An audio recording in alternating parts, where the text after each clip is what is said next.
Hello and welcome to the Career Speakeasy, a casual, fun, and irreverent place to share ideas about career development, the world of work, and life in general. I'm your host and proprietress, Kelly Nottingham. Growing your career should not be boring. So come on in, pull up a chair, and pick your poison. Hello, everybody. Welcome back to another episode of the Career Speakeasy. This episode and the next episode, and possibly the next episode after that, are a little mini-series about resumes. Resumes are something that a lot of us don't really enjoy working on all that much. It's a challenge to write a solid, good, effective resume, but we have a lot of folks who are in the process of entering the job market again. Perhaps you were affected by layoffs.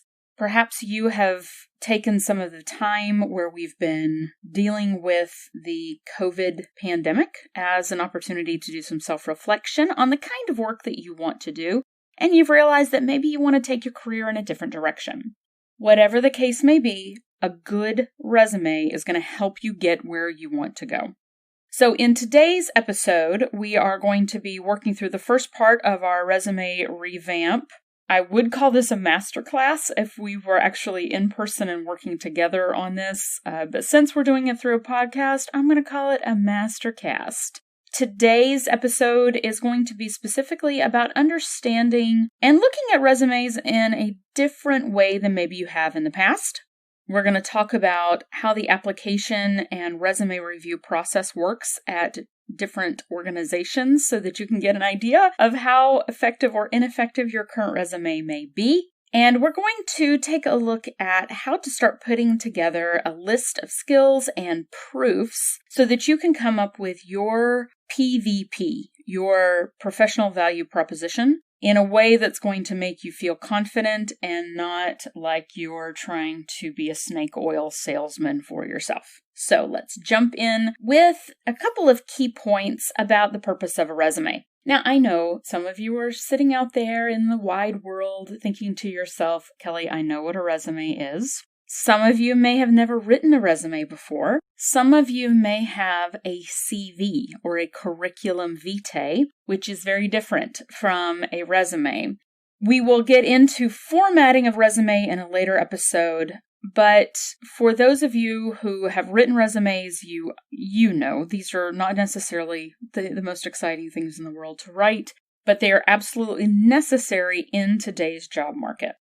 When we approach writing a resume in the traditional sense of writing a resume, a lot of times we think about a resume as being a retrospective. Let's go through and rehash all of the jobs and all of the responsibilities that we have had in our professional careers, sometimes all the way going back to high school and before. And it becomes this stew of job description and awards we've won in education or licenses or degrees or certifications that we've gotten. We submit this resume with the hope that it will get us a job, and we spend so much time on it with the assumption that people who are hiring for these jobs are also going to spend a ton of time reading these resumes. So here are the core truths in this podcast. First of all, your resume's job is not to get you a job. Your resume's job is to get you an interview for a job.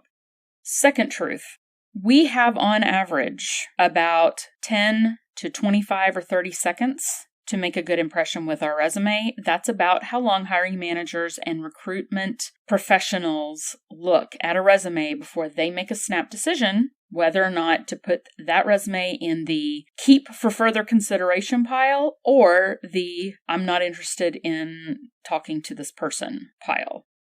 So those are our two big truths about resumes. One, their job is not to get you a job, it's to get you an interview. And two, you have, let's say, about 15 seconds to make enough of an impression to actually get the opportunity to interview.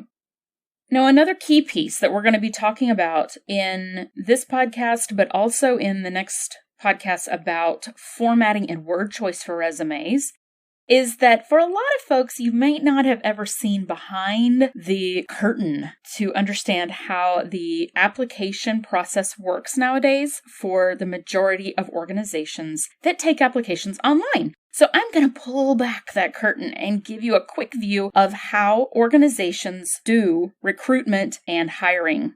So first of all, you go online to the company's website to fill out an online application. You may even attach your resume to that application. There are multiple filtering processes that happen as you are going through an application process online and once you put your application into a company. The first is a filter that is a software system, often known as an ATS, an applicant tracking system. These programs are designed to filter out applications and resumes that do not fit the qualifications listed in the job description.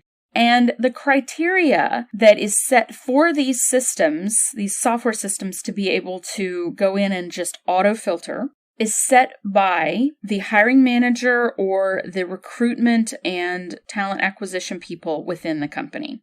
So for example, you may have a job that lists out specific skills. Let's say that the person is hiring for a role that needs a certain type of financial background. They're looking for a person with experience in credit, and they're looking for a person with a specific type of software experience. They can set the criteria for that job in this applicant tracking system to say, if the word credit and this word for software is not in this application or the resume, throw that application out. So this is the first round. The second filter is often done by a recruitment professional, somebody who is a recruiter or someone who works in a department that's called something like talent acquisition. It can also be someone who is in human resources. Now, if you're applying at a smaller company, you may not have this filter happening with your application, but for the majority of large companies, they actually have a dedicated group of people whose job it is to be filter number 2. So what they're doing in this stage is looking at the job description. They may be looking at a more in-depth questionnaire that was filled out by the hiring manager, and they're looking at your resume and your application to see if there's enough of a fit to pass your resume on to the hiring manager. This person may have no direct experience with this role. They may have only talked to the hiring manager about that job and gotten some more information so that they can help that hiring manager filter down the number of applications coming in for that job. They, again, are looking for keywords and key phrases. This person may do a phone screen as well, where they can call you and ask you some basic questions about your experience so they can get a better idea of whether or not you're going to be a good fit for that job.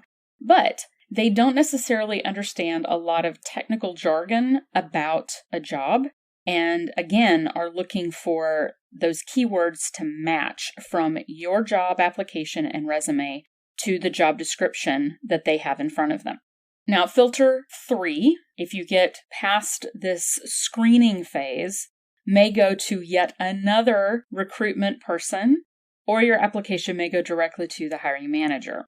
That person is going to take a look at your resume, take a look at your application, and again, look to see if you're a good fit. Now, this is where, again, we have to make a really good impression really fast because this person, again, on average, only looks at a resume for maybe 15 seconds before making a choice. If you're lucky, they may look, 30 seconds to a minute, especially if they have a really strong relationship with their recruitment department and they trust who the recruitment department is passing up to them to look at.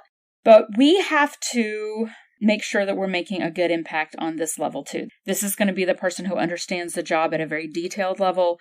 They know the ins and outs of the job, and they're going to be looking for more in-depth information from your resume.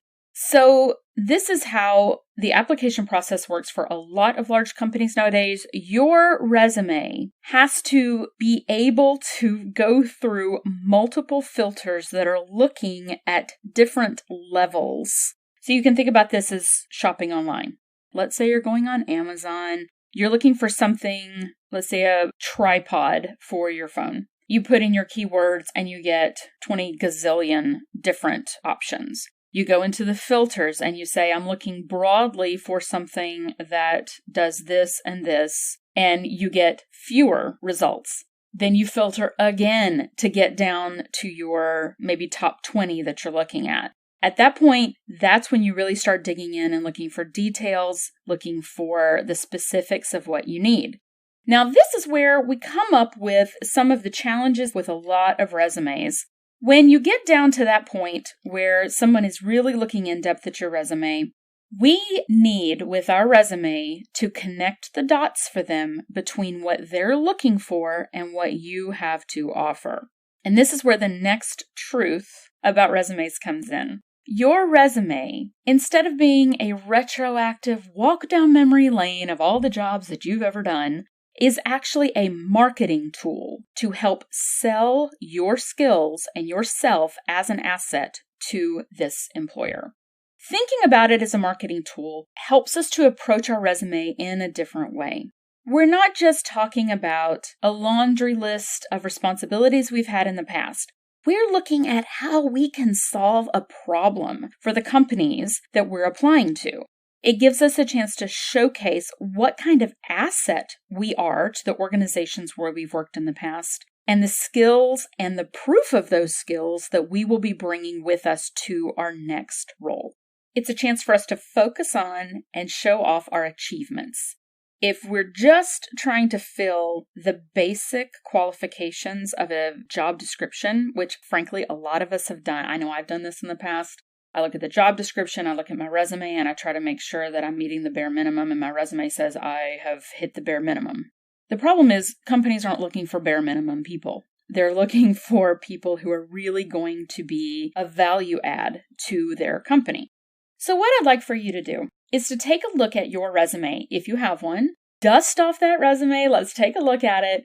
And I want you to give yourself, we won't do this on the podcast because that would be a really weird thing to do. But what I'd like for you to do is to pause this recording and look at your resume for 15 seconds. What do you see in that 15 seconds? What words jump out at you in 15 seconds? All right, so if you did actually pause, great.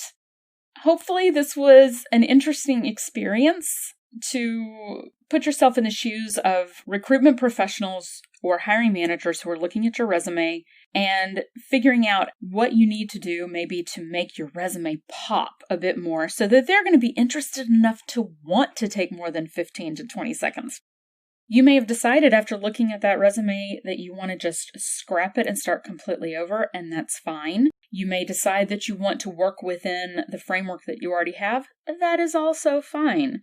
But for now, I would like for you to put the resume away. I'm going to ask you some questions, and I'd like for you to take some time after the podcast is over to really sit down and think through these. You may need to take a walk to think through these. You may give yourself a couple of days to really process through and come up with this list that we're going to be working on.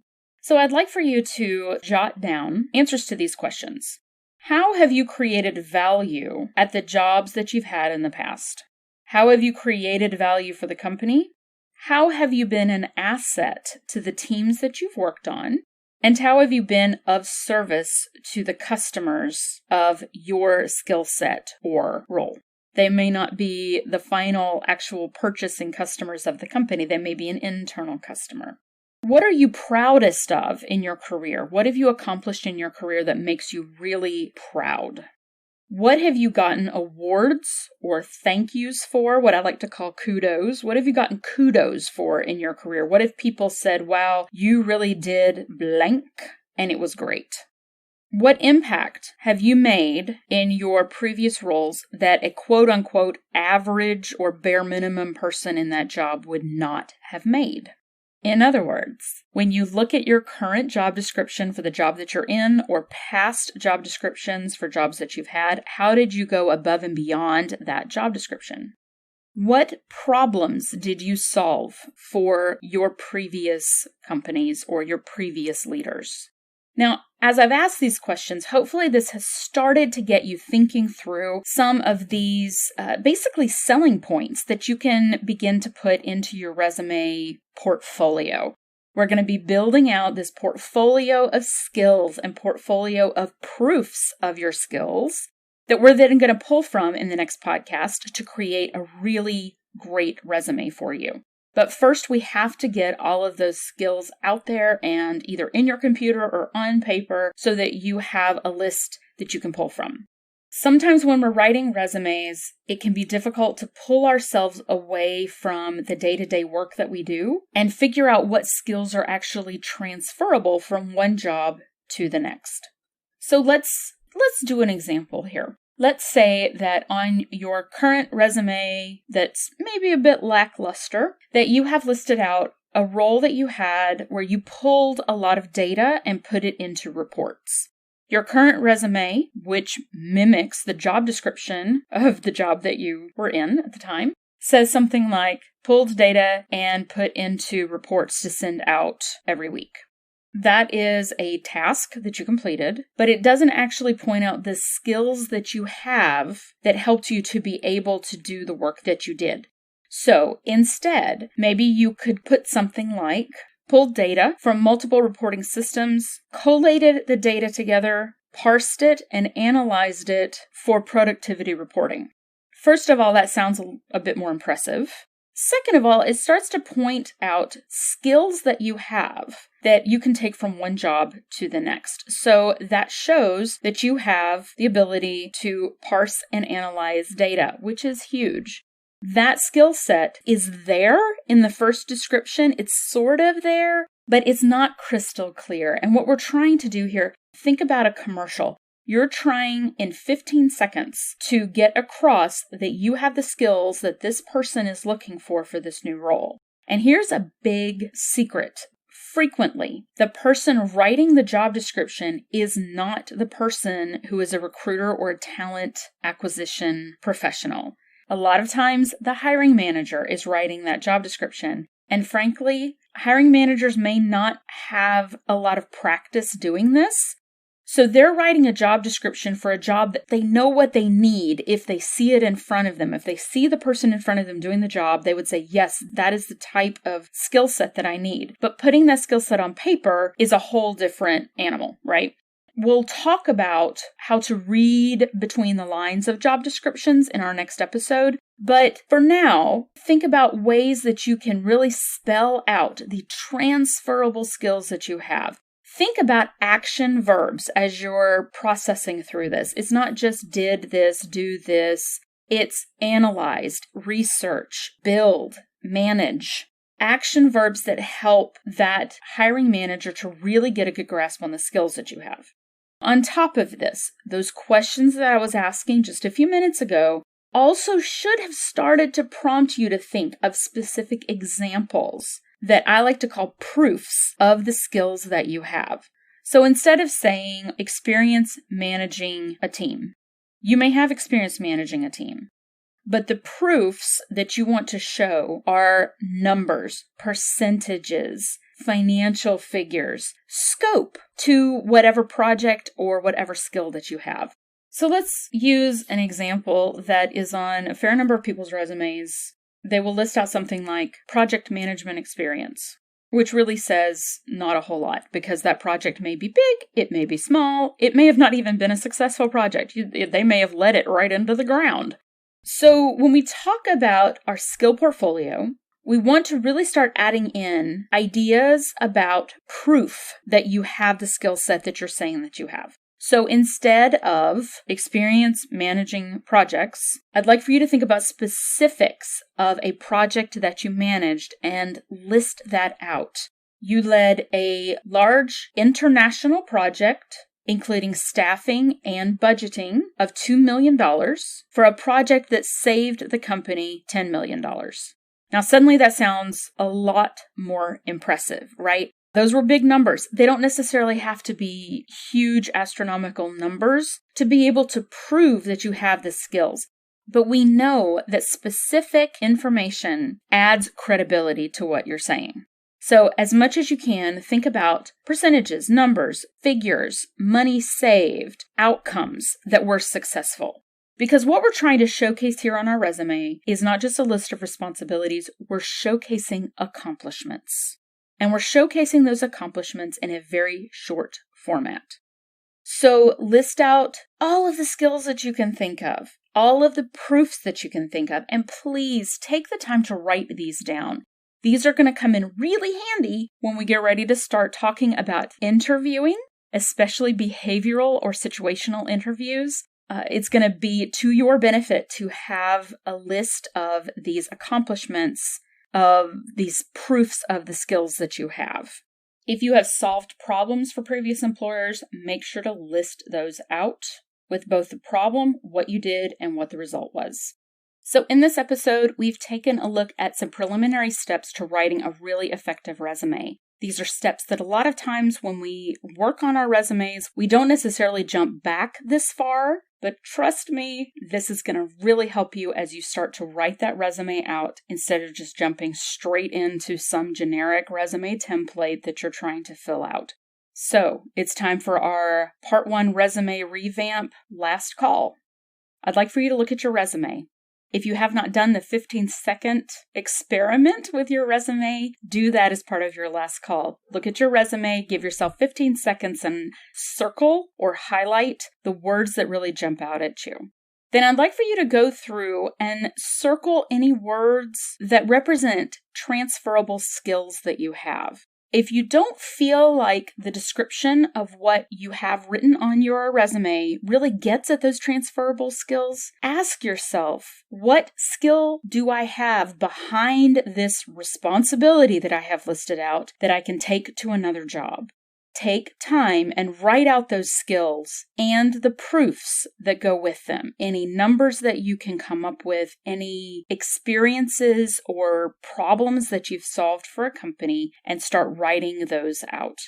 This may feel a little bit repetitive or tiresome at the beginning, but I promise it's going to come in handy and make the rest of the resume writing process so much easier.